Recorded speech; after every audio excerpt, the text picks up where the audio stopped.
Good morning mga mima! Ohayou gozaimasu! Tara, samahan niyo naman ako papasok sa trabaho ko.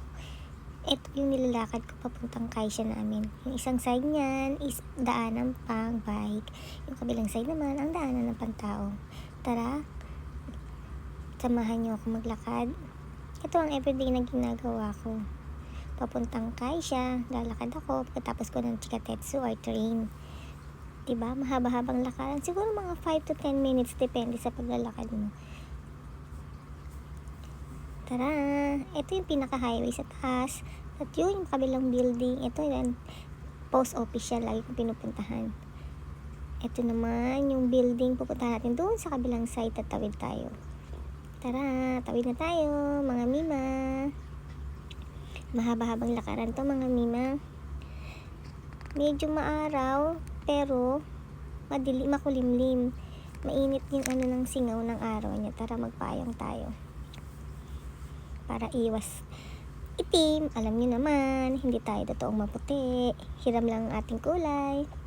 Ito yung nilalakad ko everyday. Yung kulay blue na building na yan is para sa mga maguro o tinatawag natin na what you call this? Tuna. Ayan, yung tuna na lugar. Malaking tuna ang binabagsak dyan galing sa mga ibang bansa. Maluwag tong na to, tinatawag na ichiba. Tinatawag na ichiba sa atin ay palengke. Pero walang namimili dito, mga mima. Nagpapaking lang kami. Then dinadala namin sa supermarket. Pwede ka naman bumili dito, kaso lang madaling araw.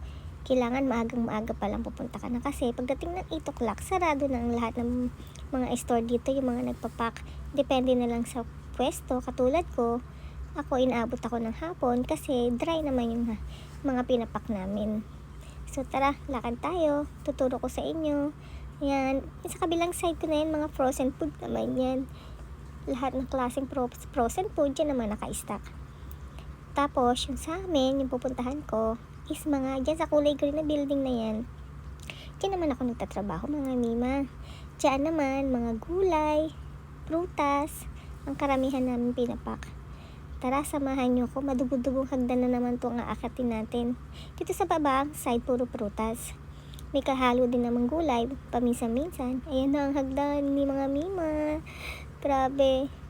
Sa sobrang taas niyan, lagi akong hinihingal pag nakarating na ako sa taas. Diba? Ang tarik pa. Araw-araw yan, mga mima. Yan ang kalbaro ko. Papasok. Kaya pagod pa ako makapasok. Pagod na talaga ako, mga mima. At ito naman po, diba? Grabe ang pagod ko.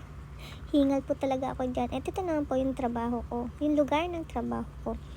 Yan. Malaking building po siya. Paano po, mga mima?